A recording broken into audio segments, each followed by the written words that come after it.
Selamat pagi para Klikers, berjumpa kembali di Klik TV. Konten yang menginspirasi, informasinya sesuai aspirasi. Selamat bergabung di dialog virtual dan diskusi media dengan tema diskusi dialog yuk.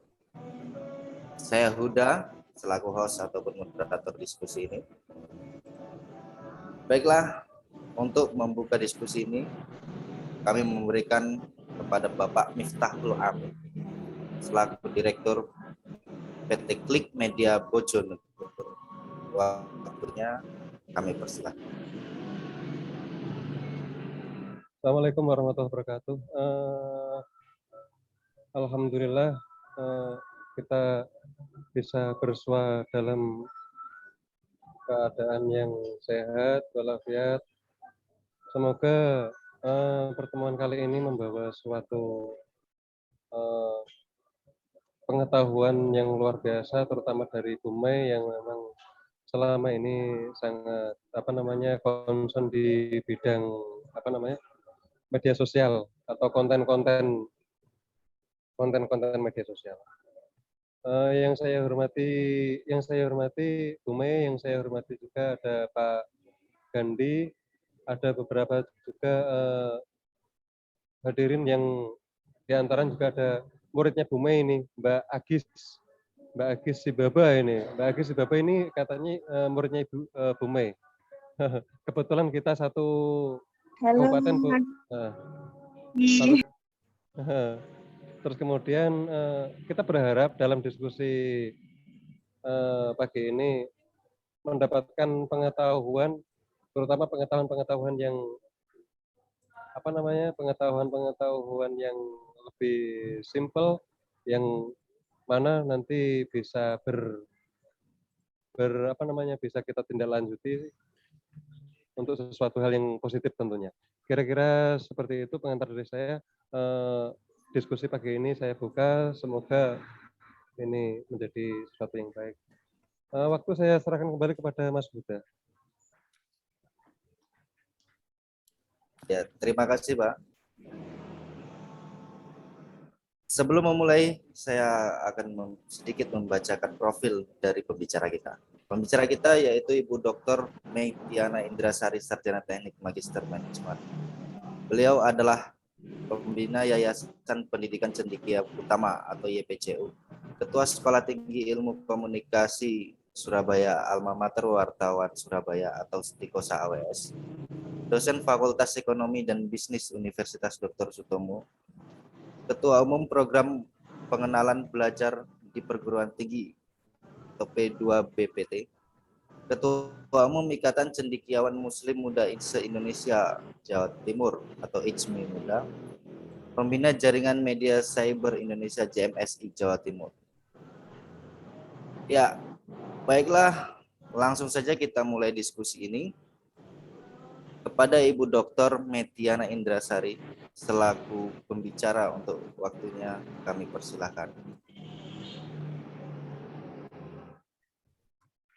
Baik, terima kasih. Assalamualaikum warahmatullahi wabarakatuh. Terima kasih Mas Huda, redaktur kliksaja.riau.co ini ya, Mas Fatul Huda.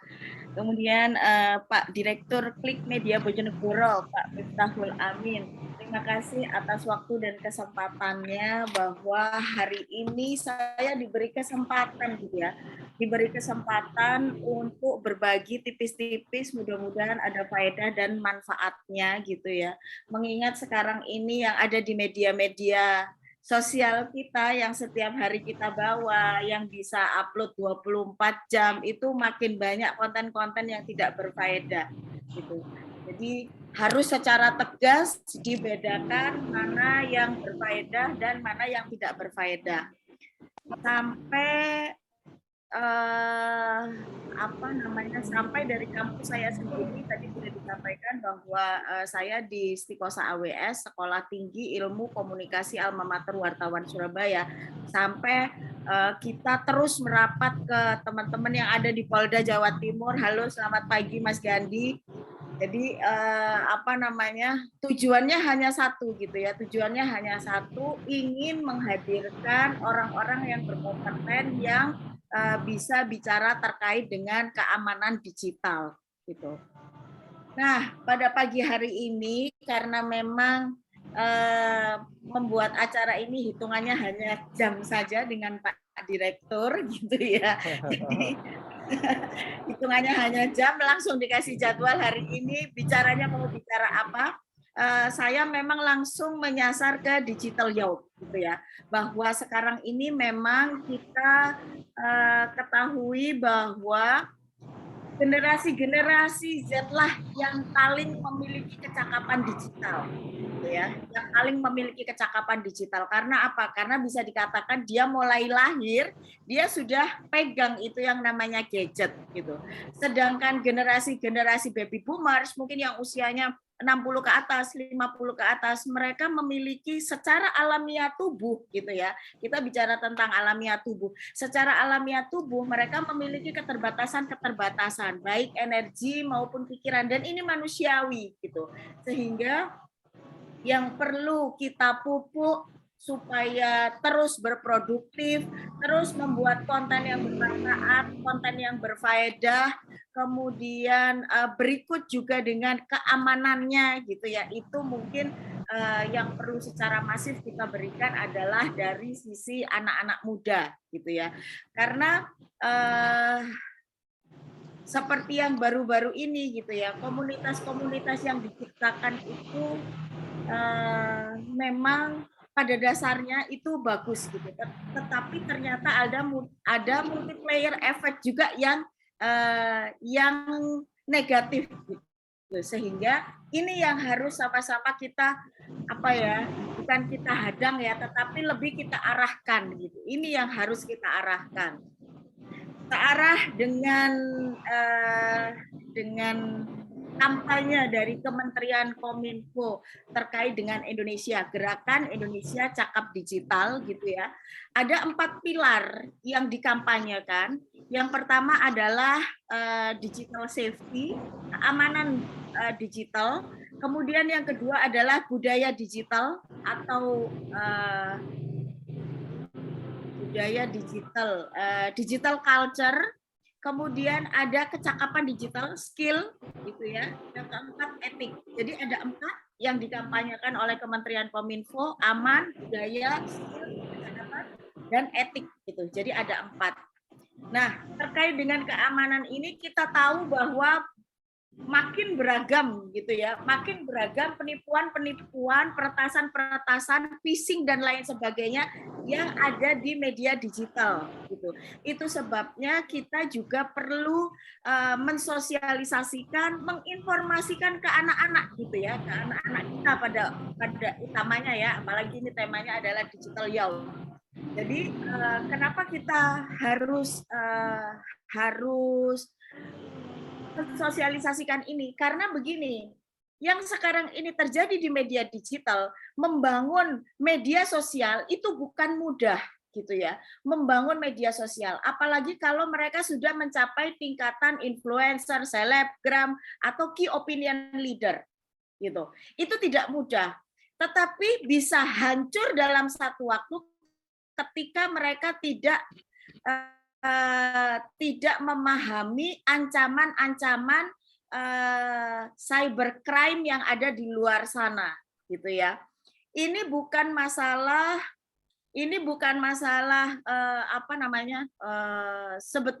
terkadang ini bukan masalah paham atau tidak paham juga. Terkadang ini juga masalah fokus atau tidak fokus gitu.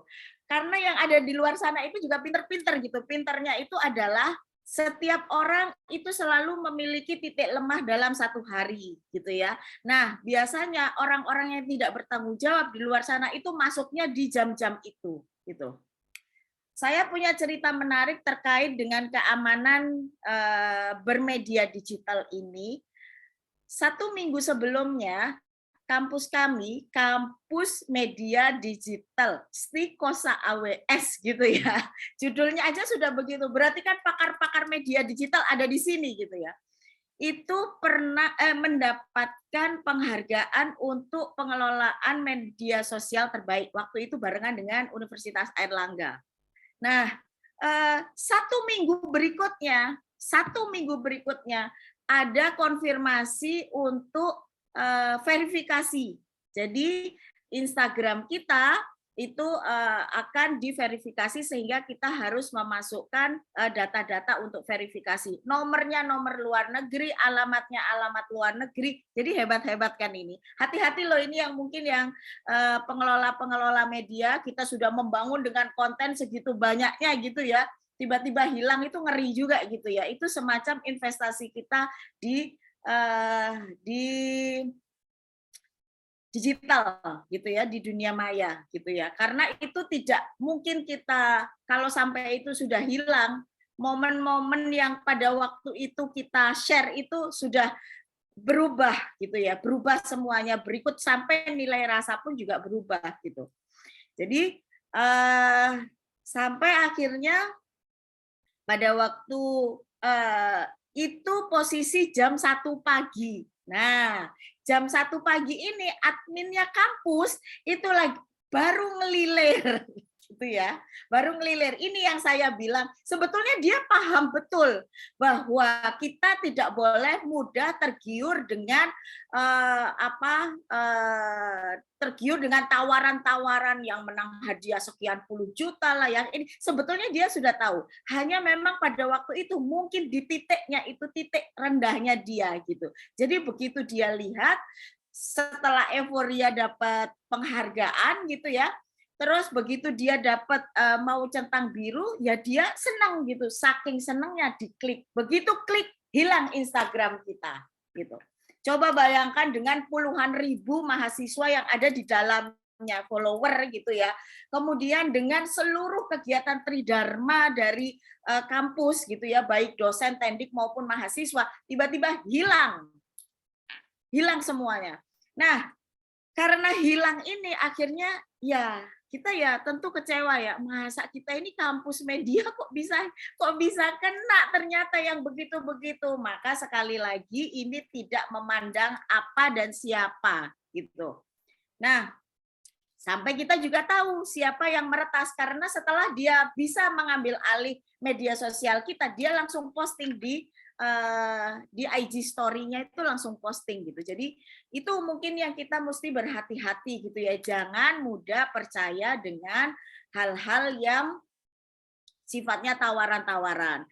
Jangan mudah memberikan data-data pribadi pada orang-orang yang tidak bertanggung jawab, yang tidak ada kaitannya dengan kita gitu ya. Kalau misalkan kampus yang minta data gitu, karena kan memang kampus memang pasti dibutuhkan data, tapi ketika orang-orang yang tidak ada relevansinya dengan kita itu jangan gitu. Apalagi mengunggah hal-hal yang bersifat pribadi. Ayo kita beri batasan-batasan gitu ya, batasan-batasan privacy gitu ya, jangan sampai hal-hal yang itu kiranya pribadi menjadi konsumsi publik gitu. Sama juga ketika sekarang ini memang makin banyak gitu ya orang-orang yang karena emosi atau apa gitu ya akhirnya justru memviralkan aibnya masing-masing. Itu memang sudah menjadi urusannya mereka gitu ya. Menjadi urusannya mereka. Mereka mau memviralkan aibnya atau tidak itu urusannya mereka. Tetapi yang harus diingat yang ada di media digital itu bukan anak cucu mereka saja gitu. Tetapi juga ada anak cucu kita yang harus kita jaga gitu ya. Sehingga pemahaman-pemahaman inilah yang harus kita masukkan secara terus-menerus ya dan juga secara masif. Itu terkait dengan keamanan digital, bukan hanya untuk keamanan hardware-nya tetapi juga software-nya. Kemudian yang kedua, budaya. Ayo kita lihat sekarang, kita sama-sama introspeksi. Benarkah yang konten-konten yang ada di media digital kita ini menjadi panggung-panggung dari budaya asing gitu ya? Bukan serta-merta tidak boleh, bukan, boleh, sangat boleh. Bahkan itu menunjukkan bahwa kita semua wawasannya sudah global. Kita semua jaringannya sudah dibuktikan bahwa media digital ini adalah sebuah media tanpa batas ruang dan waktu, dan itu sudah terbukti gitu ya. Tetapi ingat, sekali lagi ingat gitu ya, ini bukan masalah sulit atau tidak sulit, tapi mau atau tidak mau. Ketika kita bicara tentang budaya, maka ada falsafah, ada Pancasila, ada Bhinneka Tunggal Ika yang harus selalu kita bawa ke dalam media digital.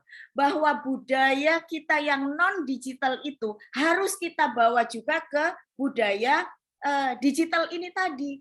Ketika kita sudah menerapkan Pancasila, nilai-nilai Pancasila dari 1 sampai ke 5, itu seharusnya tidak terjadi yang namanya radikalisme intoleransi, kemudian fitnah, kemudian hoax, cyberbullying, dan lain sebagainya. Itu seharusnya tidak terjadi. Dan itulah jati diri bangsa Indonesia. Gotong royong, tolong menolong, tepo seliro, gitu. Jadi ini yang mesti kita bawa, itu terkait dengan budaya digital. Ayo, kalau misalnya kita dalam membuat konten yang bisa ditonton oleh 100 konten media sosial yang bisa ditonton oleh 170 juta penduduk Indonesia yang aktif di media sosial, selama kita berpegang teguh dengan landscape Pancasila dan Bhinneka Tunggal Ika, saya rasa ini akan membentuk sebuah harmoni yang sangat positif, dan inilah jati diri bangsa Indonesia.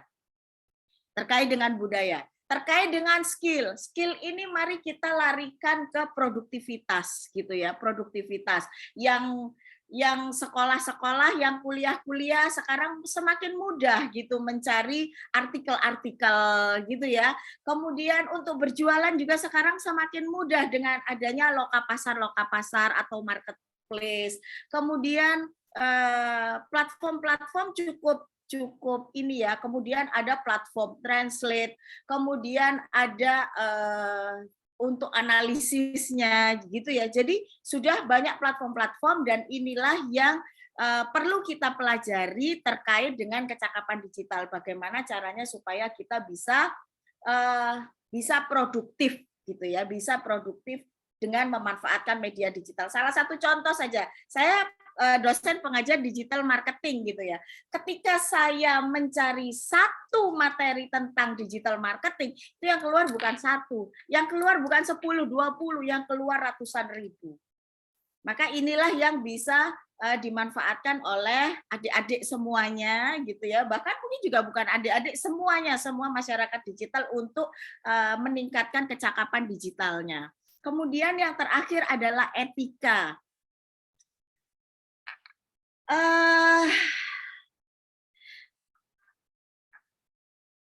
Prinsipnya etika digital ini, etika yang ada di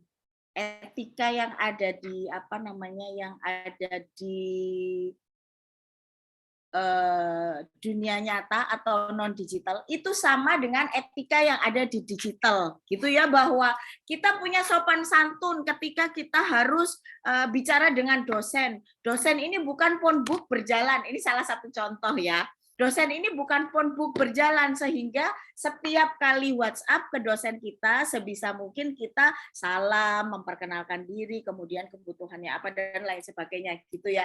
Terus kenapa kita dalam chat itu usahakan tidak menggunakan huruf besar semua, misalnya kita jawab tidak, karena di situ ada nilai rasa, disitulah etika gitu ya.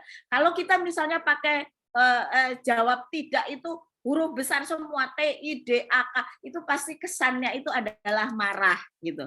Jadi itu hal-hal seperti itulah yang dihindari, sehingga kita juga harus memahami apa dan bagaimana dengan etika digital. Jadi 4 pilar ini yang memang sekarang saya cukup aktif juga mengkampanyekannya bersama dengan Kementerian Kominfo, aman digital, keamanan digital, kemudian budaya digital, kemudian kecakapan digital, dan yang terakhir adalah etika digital. Saya rasa itu yang bisa saya sampaikan, Mas Huda. Saya kembalikan ke Mas Moderator. Terima kasih. Wabillahi taufik wal hidayah. Wassalamualaikum warahmatillahi wabarakatuh. Ya, waalaikumsalam warahmatillahi wabarakatuh. Terima kasih banyak, Diana. Di sini kita dapat banyak sekali ilmu. Dan untuk menyingkat waktu, langsung saja kita memasuki acara selanjutnya, yaitu tanya jawab. Sebelumnya untuk para clickers yang mengikuti diskusi ini melalui live streaming, kami persilahkan bertanya melalui komentar. Baiklah, untuk seluruh peserta diskusi yang ingin bertanya, kami persilahkan.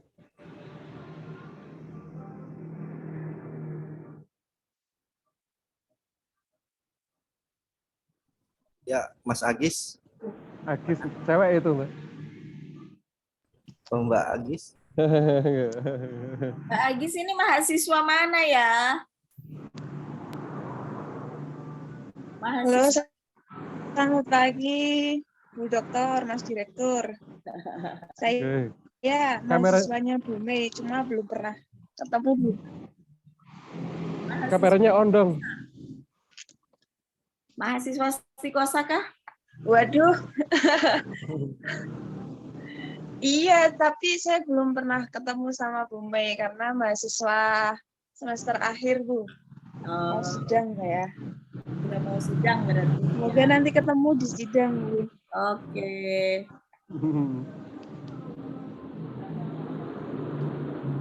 Baik. Kenalkan, saya Agis Safira, Mas Direktur, Mas Amin. Ini salah satu senior saya yang kebetulan bertemu, dan juga Bu Dokter ini adalah salah satu dosen saya. Saya juga aktif di sebuah komunitas NGO di Kabupaten Bojonegoro yang cukup spesifik untuk mengelola dalam hal mengelola media sosialnya, baik mengelola konten ataupun juga pemberitaan seperti itu. Namun yang mau saya diskusikan pagi ini adalah kami ingin menceritakan permasalahan yang sudah khususnya saya alami selama memegang akun Instagram media sosialnya. Yang pertama, kami sudah melakukan pembaruan dengan konten-konten yang cukup informatif dan juga menarik. Kemudian kami juga sudah mencoba meng-engage dengan bekerja sama, collab dengan media-media yang lain. Misalkan setiap kali selesai ada aktivitas, kami juga selalu mempublish berita-berita itu ke teman-teman media lokal yang ada di Bojonegoro, misalkan ke Mas Amin gitu, dan juga ke teman-teman media yang lainnya.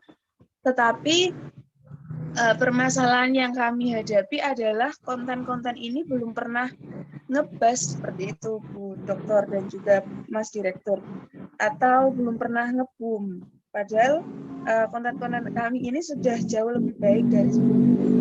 Nah, mungkin itu yang bisa saya diskusikan pagi ini. Mungkin ada strategi atau hal yang harus kami perbaiki untuk media kami ini supaya kontennya itu boom seperti itu, karena kami sudah mencoba mati-matian itu bikin konten yang informatif, bikin event, bikin konten edukatif, tapi itu belum cukup untuk menarik perhatian audiens khususnya di Bojonegoro ini, atau mungkin ada culture dari masyarakat. Kami juga belum pernah menganalisa itu. Jadi kami mohon untuk melakukan sinau bareng dengan para pakar dan para idola saya, Mas Direktur, Mas Amin, dan juga Bu Dokter, Bu Mei. Terima kasih, seperti itu.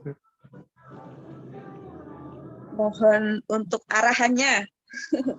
Oke. Langsung ditanggapi saja. Langsung ya? Oke, langsung saja, Bu. Oke. Mbak Agis, waduh, harus ketemu ini kita, Mbak Agis. Jadi dalam strategi marketing itu kita memasuki dunia pasar itu memang ada masa-masanya. Yang pertama adalah masa pionir, jadi yang awal-awal gitu ya, yang awal. Kemudian yang kedua ini setelah yang awal. Jadi tidak terlalu lama dari pionir ini dia masuk, kemudian yang terakhir adalah maturity. Maturity ini dalam pengembangan dalam kedewasaan gitu. Jadi terkadang kalau kita mau melihat gitu ya, konten-konten dari orang-orang masyarakat biasa yang mencuat gitu ya, itu sebetulnya kalau dilihat kontennya biasa-biasa saja. Look dari pemilik akunnya juga biasa-biasa saja. Tetapi kenapa dia bisa luar biasa gitu ya? Karena kalau kita lihat lagi karena dia masuk di wilayah pionir gitu. Makin ke sini media sosial tentu juga makin cerdas gitu ya. Makin cerdas, makin strict gitu. Tidak semudah yang di awal-awal gitu. Mungkin di awal untuk monetize mungkin mudah gitu ya. Tetapi sekarang sudah masuk di level dewasa gitu sehingga persaingannya cukup ketat. Tetapi percayalah bahwa apalagi ini dari organisasi NGO ya, percayalah bahwa setiap orang yang sekarang ini ada itu adalah representatif data, gitu. Representatif data yang suatu saat akan bermanfaat. Jadi kita mesti tetap konsisten, komitmen, gitu ya. Ini terkait dengan representatif data. Sekarang kita lihat di baliknya lagi, gitu ya. Kalau konten kita lihat yang nampak. Nah, sekarang ini kita lihat yang tidak nampak. Yang tidak nampak itu mungkin lebih ke insight-nya gitu. Jadi tadi Mbak Agis menyampaikan bahwa konten-konten kita konten-kontennya sudah menarik. Nah, ayo kita review lagi. Itu menariknya versi siapa Mbak Agis? Tidak apa-apa ya, kita sekalian discuss ya. Itu versi siapa Mbak Agis? Apakah sudah melalui sosial media analis gitu? Apakah sudah sudah dikaji gitu maksud saya?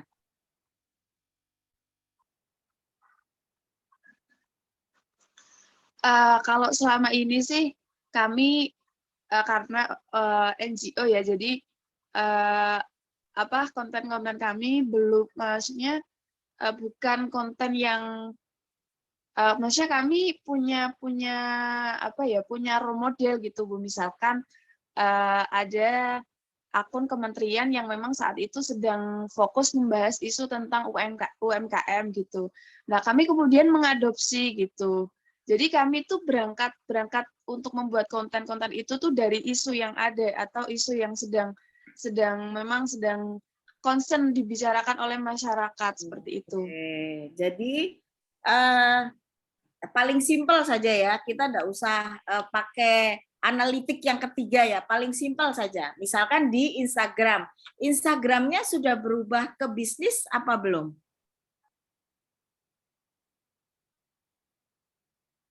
Sudah. Instagram kami sudah maksudnya sudah ke bisnis dan sudah punya cukup followers sih. Kalau maksudnya sudah cukup lah followersnya. Sudah masuk meskipun belum banyak. Sudah masuk ke insight-nya Mbak Agis? Oh, kalau untuk analisa insight sih belum kami lakukan. Maksudnya artinya masih sebatas Instagram konten ini kita lihat insight-nya gitu. Gimana? Halo? Ya, kami masih sebatas ngelihat gitu loh, belum kami analisa untuk insight-nya itu seperti ini gitu. Coba masuk ke insight-nya. Nanti di insight-nya itu akan nampak konten-konten kita yang disukai oleh audiens kita, gitu. Konten-konten yang mendapat impression cukup tinggi dari audiens kita. Jadi kacamatanya tetap kacamata audiens kita, gitu.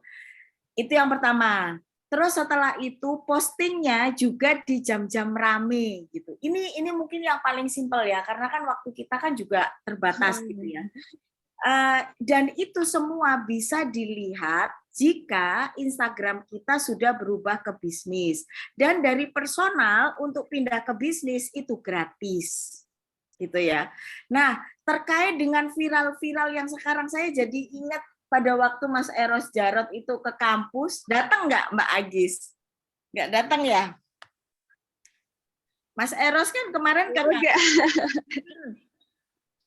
temanya yang penting viral gitu kan, yang penting viral. Mas Eros dengan lugasnya menyampaikan sekarang ya buka aja pundaknya sedikit itu bisa viral, katanya itu begitu gitu. Jadi sedemikian rupa kita-kita ini yang ingin kontennya bermanfaat harus bersaing dengan yang seperti itu gitu, dan yang seperti itu juga ada gitu. Seperti itu mungkin yang aliran buka saja ininya sedikit gitu, aliran seperti itu juga ada gitu. Jadi jangan terkecoh, jangan mengikuti hal-hal yang seperti itu, karena terlebih dari semua masa depan NKRI lah yang menjadi taruhannya gitu ya. Kembali lagi ke kita tetap konsisten dan komitmen gitu ya dalam kemanfaatan. Justru sebisa mungkin orang-orang yang berani-berani seperti itu tidak banyak ya, bukan representatif Indonesia. Tetapi seandainya masyarakat Indonesia yang lain itu tidak diam dan kemudian membuat konten-konten positif, maka konten-konten yang seperti itu pun juga akan tenggelam juga gitu ya. Jadi Indonesia terus tidak mendapat julukan netizen paling tidak sopan. Aduh. Paling tidak sopan se-Asia Tenggara loh kita loh gitu ya. Aduh, jadi tetap semangat Mbak Agis, karena memang ini kalau di marketing ini kita masuknya di masa dewasa gitu, maturity gitu, masa dewasa, sehingga kita mesti bersaing dengan orang-orang yang sudah sukses sebelumnya gitu. Setiap masa itu selalu memiliki kelebihan dan kekurangannya masing-masing. Jadi kalau kita sekarang di masa ini, maka kita bisa belajar dari kesalahan masa-masa sebelumnya dan kita tidak melakukan kesalahan yang sama. Dan cukup bagus strateginya terkait dengan amati, tiru, dan modifikasi itu tadi, terkait dengan isu-isu yang ada di kementerian, itu cukup bagus, Mbak. Dan suatu saat kalau misalnya ini terus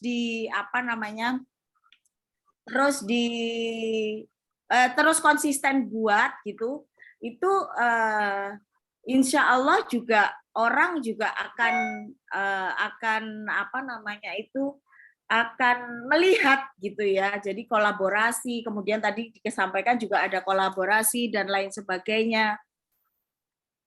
Terus apa lagi ya terkait media sosial ini? Jadi kita ini semacam sudah ada penelitiannya itu bahwa kita ini adalah konten-konten kreator media sosial ini adalah pekerja dari platform-platform. Mari kita tetap semangat bekerja dengan platform kita. Itu aja Mbak Agis. Gitu ya. Baik, terima kasih Bu Dokter. Ya. Semangat Mbak Agis. Sayangnya belum pernah ketemu sih sama Bu Mei. Lah iya kok lucu ini Bu Mei itu loh, jadi ketua sudah 7 bulan ya, belum pernah ketemu. Oke Mas Huda, berarti yang lalu. Ya, terima kasih. Terima kasih banyak pada Mbak Agis yang sudah bertanya. Dan terima kasih juga untuk pembicara kita yang luar biasa saat hari ini. Reklaim aja dulu. Oke, dengan ini habislah waktu kita untuk berdialog. Terima kasih banyak untuk para audiens dan bicara. Terima kasih.